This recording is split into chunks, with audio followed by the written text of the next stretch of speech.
امام راضی کہتے ہیں کہ سیدہ فاطمہ الزہرا رضی اللہ تعالی عنہ کے دونوں شہزادے حسنین کریمین بیمار ہو گئے تو سیدہ نے منت مانگی کہ بچوں کو شفا ہوگی تو 3 روزے رکھوں گی. شفا ہو گئی، روزے بھی رکھ لیے. اور جب مولا علی شیر خدا روزہ رکھنے کے لیے بیدار ہوئے، سیدہ فاطمہ الزہرا بیدار ہوئی تو امام حسن اور حسین بھی اٹھ گئے. 7-8 سال کی عمر. اماں جی ہم نے بھی رکھنا ہے. صبح کھجور اور دودھ سے روزہ رکھ لیا گیا. این افطاری کے وقت مولا علی کہتے ہیں فاقے چل رہے تھے، کہیں سے میں جون لایا تھوڑے سے. سیدہ فاطمہ الزہرا نے پیس کر روٹیاں پکائیں. وہ وقت جو بڑا مشکل ہوتا ہے افطار کا، کہتے ہیں اس وقت جب کھانے کے لیے بالکل ہاتھ آگے بڑھنے لگے اور امید تھی کہ ابھی سیدنا بلال اللہ اکبر کہیں گے تو روزہ کھلے گا، لیکن ابھی چند ہی منٹ رہتے تھے کہ دروازے پر ایک فقیر نے صدا دی. کہنے لگا سارے مدینے کے دروازے کھٹکھٹا آیا ہوں، قحط ہے، فاقہ ہے، اے رسول اللہ کے خاندان والوں، میں یتیم ہوں. کسی نے بتایا ہے کہ اور کوئی دروازہ کھلے نہ کھلے سیدہ کا دروازہ تیرے لیے ضرور کھلے گا. کیا یتیم کو روٹی ملے گی؟ تو حضرت مولا علی نے بچوں کی طرف دیکھا ہی تھا کہ امام حسن ساری روٹیاں جا کے دروازے پہ دے آئے. کھجور اور پانی سے افطار ہو گیا. صبح پھر کھجور اور دودھ سے روزہ رکھا. امام راضی کہتے ہیں این وہ وقت جب افطار کا ٹائم آیا تو پھر دروازے پہ کسی نے صدا دی. کہا رسول اللہ کے خاندان والوں میں مسکین ہوں، رات سے روٹی کھائی ہے، نہ صبح کھا سکا نہ دوپہر. کسی نے بتایا ہے کہ اس دروازے سے خالی کوئی نہیں جاتا. امام حسن نے پھر سارا لنگر اٹھایا اور پھر جا کے دے دیا. تیسرا دن پھر ہوا. مجھے لگتا ہے جب افطار کا ٹائم آیا ہوگا نا تو یہ خود ہی سارے دروازے پہ دیکھتے ہوں گے، یہ کوئی آیا نہیں لینے والا ابھی تک. لگتا ہے کہ نظریں دروازے پہ تھیں. این افطار کے وقت 3 روٹیاں جب جوں کی پک کے آئی تو ایک بھکاری نے صدا دی. کہنے لگا میں قیدی ہوں، آج ہی قید سے رہائی ملی ہے، پہلے دن کسی کے دروازے پہ صدا دی ہے روٹی ملے گی. امام حسن وہ کھانا دے کے واپس لوٹے. کھجور اور پانی سے افطار ہوا اور جیسے ہی مسجد نبوی میں تینوں باپ بیٹا نماز پڑھنے گئے تو مولا علی کہتے مجھے بتانا نہیں پڑا. رسول کریم نے میری طرف دیکھ کے فرمایا علی تیرا، فاطمہ کا، حسن اور حسین کا 3 دن والا عمل خدا کو بھی بڑا پسند آیا ہے اور محمد مصطفیٰ کو بھی بڑا پسند آیا ہے، وہ بڑا پسندیدہ عمل. میں کہتا ہوں کہ حضرت فاطمہ نے نا ان کی تربیت پہلے ہی کر دی تھی 3 دن بغیر افطار کے روزہ رکھنے کی. وہ ٹریننگ گھر سے ہو چکی تھی. اب میدان کربلا میں 3 دن بھوکا پیاسا رہنا ان کے لیے مشکل نہیں تھا. وہ تو ان بچوں کے لیے مشکل ہوتا ہے جو کھانا دیر سے پکنے سے برتن توڑنے شروع کر دیتے. وہ بچے بلیک میل ہوتے ہیں جن کو ایک وقت ان کے پسند کا کھانا نہ ملے تو وہ گھر میں جو ہے وہ ادھم شروع کر دیتے ہیں. جن کی ماں نے عادت ڈالی ہو کہ بیٹا 3 دن بھوکے پیاسا رہنا ہوا تو رہ لینا لیکن کسی بھی باطل کے ساتھ کمپرومائز نہ کرنا، ان کے لیے اتنا مشکل نہیں تھا. ان کی تربیت ہوئی، ان کی ٹریننگ ہوئی، پھر اللہ نے ان کی سیرت میں رنگ بھرے، ان کے کردار میں حسن آیا، وقار آیا. حضرت امیر معاویہ رضی اللہ تعالیٰ عنہ نے ایک شخص کو بھیجا مدینہ منورہ شام سے، تو اس نے کہا میں نے امام حسین سے ملنا ہے، تعارف کیا ہے؟ جناب امیر معاویہ فرمانے لگے مسجد نبوی میں جانا جس کے گرد لوگ سب سے زیادہ ادب سے بیٹھے ہوں اور جس کی باتیں سب سے زیادہ میٹھی ہوں اور جس کی نظریں سب سے زیادہ جھکی ہوں اور جس کے چہرے پر تمہیں سب سے زیادہ وقار نظر آئے وہی علی کے بیٹے حسین ہوں گے. جو سب سے زیادہ تمہیں وہاں ماحول کے اندر جو شخص نظر آئے پوچھنے کی ضرورت نہیں پڑے گی. تو شخص کہتا میں مدینے آیا تو میں نے واقعی ایک شخص کو دیکھا، شہد کے گرد مکھیوں کا اتنا ہجوم نہیں ہوتا جتنا امام حسین کے گرد رسول اللہ کے غلاموں کا ہجوم تھا، لیکن نظریں جھکی ہوئی، باتیں میٹھی، لہجہ گداز، لفظوں میں رانائی. اور لوگ کئی باتیں پوچھتے تو علی کے صاحبزادے ایک کا جملہ بولتے تو لگتا یہ کہ وہ جملہ سیدھا دل میں اترتا چلا جاتا ہے. امام علی مقام کے کردار میں نا کچھ باتیں بڑی زیادہ تھیں، بہت زیادہ تھیں، بڑا حسن تھا. ایک بات تو یہ تھی امام حسین رضی اللہ تعالیٰ عنہ کا علم و فضل بڑا کمال کا تھا. ایک دفعہ صحابہ میں مسئلہ بن گیا کہ بچہ پیدا ہوتا ہے تو اس کا وظیفہ کیسے لگانا ہے. امام حسین کا علم و فضل بتا رہا ہوں، علم و فضل. تو بات بڑی پیچیدہ ہو گئی.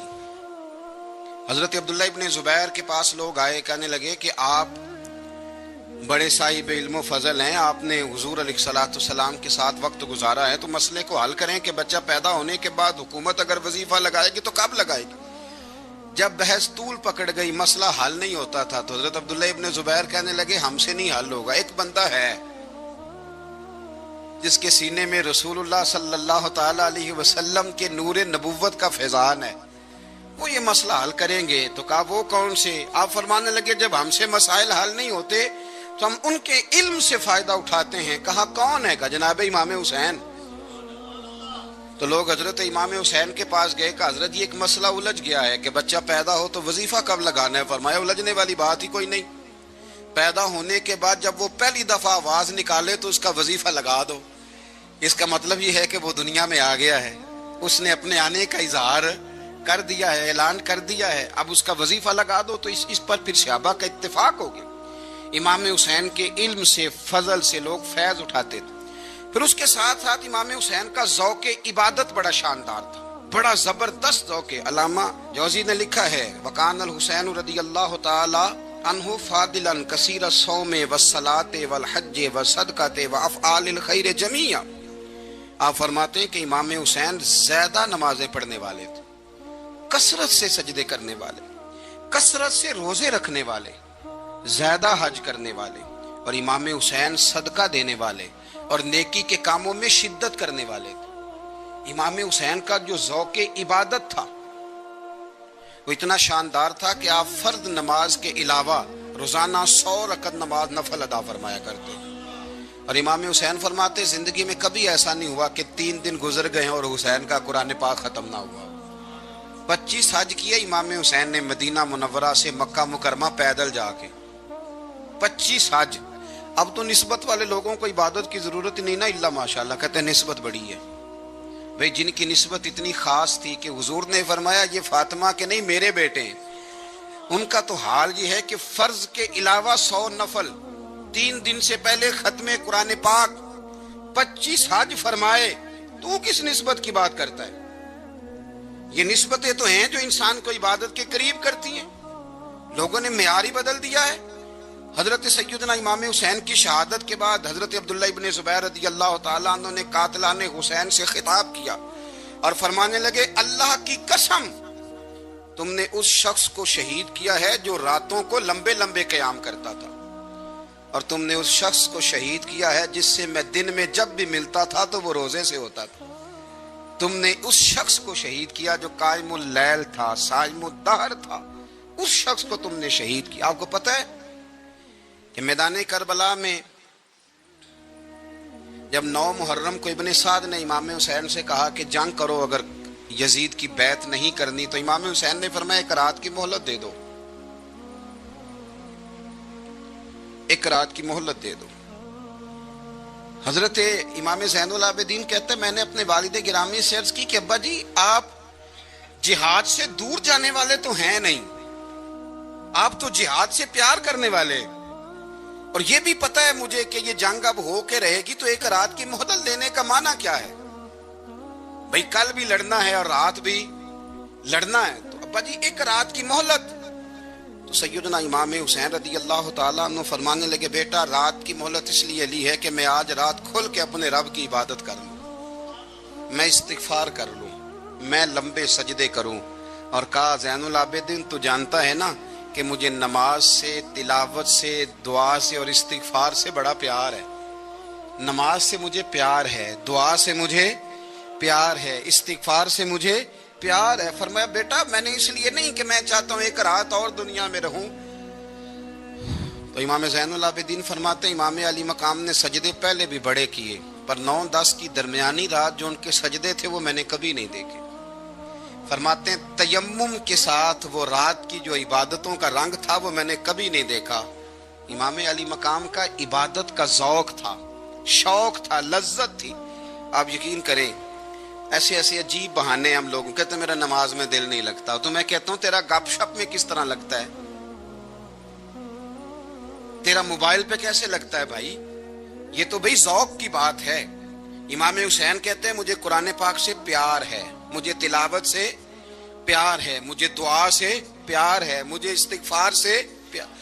بھائی جس کو جس چیز سے پیار ہوگا دل لگ جائے گا۔ ہم نے کبھی پیار کیا ہی نہیں اس سے، جن چیزوں سے پیار ہے وہاں دل لگ جاتا ہے۔ یہ ایک بہانہ ہے، ورنہ کثرت سے عبادت کرنا، ذوق پیدا کرنا، یہ تو اہل اللہ کا طریقہ ہے۔ والذین یبیتون لربہم سجدا وقیاما، رب کے بندوں کی علامت یہ ہے کہ وہ راتیں سجدے اور قیام میں گزار دیتے ہیں۔ تو امام حسین کی سیرت کا کمال ہے کہ ذوق عبادت رکھتے تھے۔ دوسری بات جو امام علی مقام کی سیرت میں بڑی شاندار ہے وہ یہ ہے کہ سخی بڑے تھے۔ ایک قول سنانا ہے آپ کو امام حسین کا، اور خواہش میری یہ ہے کہ میرے حاضرین اور ناظرین اس قول کو رٹا لگا کے یاد کریں، اس قول کو انشاءاللہ۔ یہ قول جو امام حسین کا ہے نا جی، یہ جس دن مجھے ملا تھا نا تو میں نے بھی رٹا لگا کے یاد کیا تھا، اور میرے پاس جتنی ڈائریاں ہیں شاید میں نے سب میں لکھا ہے۔ امام علی مقام رضی اللہ تعالیٰ عنہ فرماتے تھے اللہ کی رضا کے لیے کسی شخص کی ایک حاجت پوری کر دینا 1 مہینہ مسجد میں اعتکاف کرنے سے زیادہ درجہ رکھتا ہے۔ ایک بندے کی ایک حاجت پوری کر دینا 1 مہینہ پورا مسجد میں اعتکاف کرنے سے زیادہ درجہ رکھتا ہے۔ خدا کے بندے تو ہیں ہزاروں اور بنوں میں پھرتے ہیں مارے مارے، میں اس کا بندہ بنوں گا جس کو خدا کے بندوں سے پیار ہوگا۔ کسی بندے کی ایک حاجت پوری کرنا 1 مہینہ اعتکاف میں بیٹھنے سے زیادہ افضل ہے۔ اسی لیے تو میرے حبیب کریم علیہ السلام نے فرمایا تو رب کے بندوں کی حاجتیں پوری کرنے میں لگ جا، رب تیری حاجتیں پوری فرما دے گا۔ امام علی مقام فرماتے تھے ایک حاجت کسی کی پوری کرو۔ حضرت جناب سیدہ زینب بنت ابی رافع کہتی ہیں کہ سیدہ فاطمہ الزہرا نا ایک دن اپنے دونوں شہزادوں کو لے کے، جب حضور کی طبیعت مبارک بظاہر علیل تھی جس میں حضور کا وصال ہوا، دونوں شہزادے لے کے سیدہ فاطمہ نبی کریم کی بارگاہ میں گئی، کہنے لگی یا رسول اللہ میرے بچوں کو کچھ دیجئے سیدہ پاک۔ تو حضور اٹھ کے بیٹھ گئے، اس کندھے سے امام حسن کو لگایا اور اس سے امام حسین کو لگایا اور فرمایا فاطمہ یہ جو میرا حسن ہے نا اس کو میں اپنی ہیبت اور سرداری دیتا ہوں، اور فرمایا یہ جو میرا حسین ہے نا حسین کو میں اپنی جرت اور سخاوت دیتا ہوں، میرا حسین جرت مند ہوگا اور سخی ہوگا۔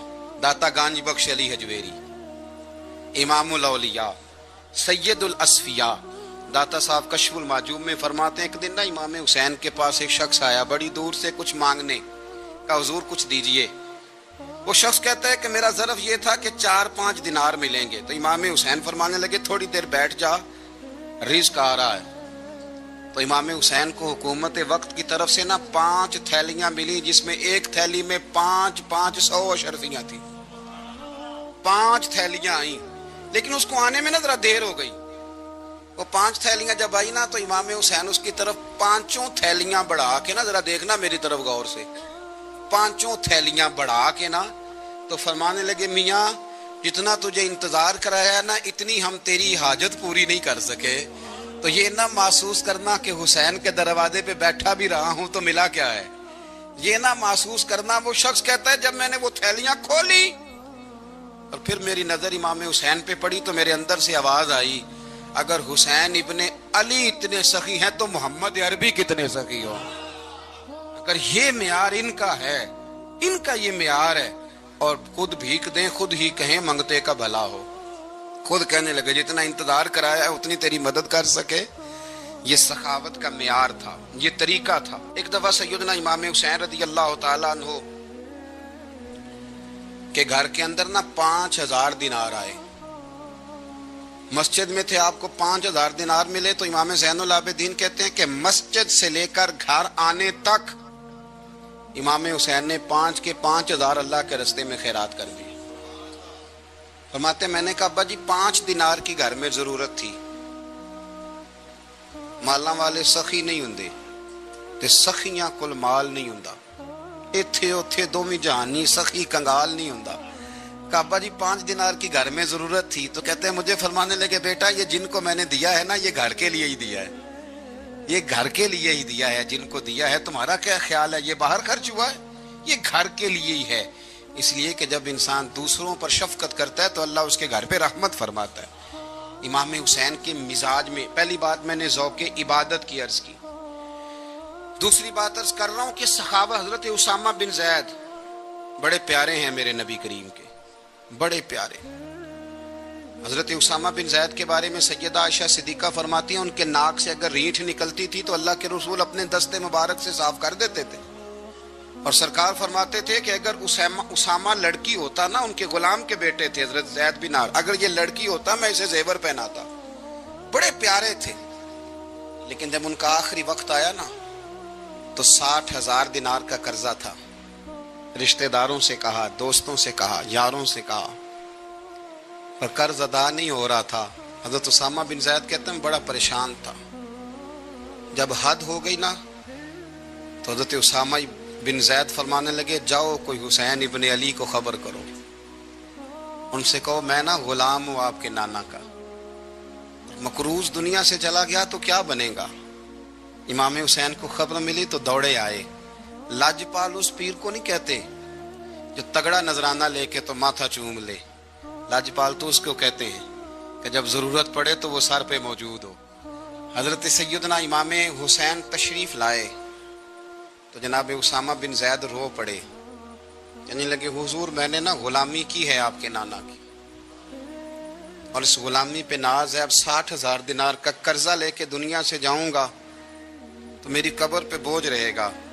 امام حسین خادم کو بھی کہہ سکتے تھے جاؤ گھر پیسے پڑے ہیں لے آؤ، امام حسین خود گئے، چادر روڑ کے تو اس کی اوٹ میں بکل میں 60,000 دینار چھپا کے لائے، اور جناب اسامہ بن زید کے سامنے رکھ کے کہنے لگے اسامہ یار پیسے رات کو ہی آئے تھے، میں سوچ رہا تھا مجھے تو ضرورت نہیں، اللہ نے کس کا نصیب میرے گھر میں بھیج دیا، مجھے تو حاجت ہی نہیں تھی، اب پتہ چلا پیسے تیرے تھے، اللہ نے حسین کی ڈیوٹی لگائی ہے کہ جا کے دے آ۔ حضرت اسامہ بن زید رو پڑے، فرمانے لگے اللہ آپ کو بہترین صلہ عطا فرمائے، یہ معیار تھا۔ اور پھر تیسری بات یہ کہ دل کے بڑے صاف تھے، دل بدستاور کے حج اکبر است، از ہزاراں کعبہ یک دل بہتر است۔ شیخ سعدی کہتے ہیں کہ درویش کہتے ہیں کہ کسی کا دل رکھ لینا نا، دل راضی کر دینا، کعبے کا 1000 بار حج کرنے سے بہتر ہے۔ دل بدستاور کے حج اکبر است، کسی کا دل راضی کرنا حج اکبر ہے۔ امام بڑا ہی پیار کرتے تھے، گھوڑے پہ جا رہے تھے، کچھ فقیر غریب لوگ بیٹھ کے روٹی کھا رہے تھے، کہاں رہے تھے؟ سڑک کے کنارے۔ تو امام زین العابدین فرماتے ہیں کہ جب امام حسین گزرے تو انہوں نے آواز دی حضور دل کرتا ہے ہمارے ساتھ بیٹھ کے روٹی کھائیں۔ کائنات کے مالک و مختار کے نواسے اور دنیا کے سب سے بڑے شہزادے گھوڑے سے اترے اور غریبوں کے ساتھ سڑک پہ بیٹھ گئے، روٹی کھانے لگے اور دیر تک کھاتے رہے، اور جب فارغ ہو گئے تو فرمانے لگے کھانے کی ضرورت بھی نہیں تھی، حاجت بھی نہیں تھی، پر تم نے آواز دی تو دل رکھنے کو بیٹھ گیا تھا، اگر اجازت دے تو چلا جاؤں۔ یہ مزاج تھا، یہ طبیعت تھی۔ آپ کے ایک بھائی ہیں چھوٹے، حضرت محمد بن حنفیہ نام ہے، حضرت مولا علی شیر خدا رضی اللہ تعالیٰ عنہ کی دوسری بیوی سے۔ ایک دن حضرت امام حسین ان کے گھر میں بیٹھے تھے تو کسی بات میں نا اختلاف رائے ہو گیا، تو امام علی مقام ناراض ہو گئے، فرمایا آج کے بعد تیرے گھر نہیں آؤں گا، رومال اٹھایا چلے گئے۔ لوگوں نے حضرت محمد بن حنفیہ رضی اللہ تعالیٰ عنہ سے کہا حسین تو ناراض ہو گئے، کبھی نہیں آئیں گے۔ آپ فرمانے لگے بھائی تمہارا ہے کہ میرا؟ جی بھائی تو آپ کے ہیں۔ فرمایا اگر کہو تو چند منٹوں میں حسین واپس آئے۔ جناب ناراضگی ہو گئی ہے۔ فرمایا ناراضگی ہوئی ہے پر میں اس کے دل کی نرمی کو تو جانتا ہوں نا، اس کے مزاج کے اندر جو محبت ہے اس سے تو ابھی آئے۔ کہ جناب وہ کیسے؟ فرمانے لگے دیکھنا ذرا۔ تو امام حسین نے خط لکھا، حضرت محمد بن حنفیہ نے رکا لکھا، کہنے لگے حسین میرے باپ کا نام بھی علی ہے اور آپ کے باپ کا نام بھی علی ہے، پر ایک فضیلت ایسی ہے جس میں میں آپ کا مقابلہ نہیں کر سکتا، وہ یہ ہے کہ آپ سیدہ فاطمہ الزہرا کے لال ہیں، اب محمد مصطفیٰ علیہ السلام کے نواسے ہیں۔ کہنے لگے بھائی جان آپ نے نانا جان کی وہ حدیث تو سنی ہوگی کہ دو لوگ ناراض ہو جائیں تو جو صلح پہلے کرے جنت میں پہلے جائے گا۔ فرمانے لگے دل میرا کر رہا تھا کہ پہلے صلح کر لوں، لیکن پھر بڑے بھائی کو پشت کروں گا جنت میں جاتے ہوئے،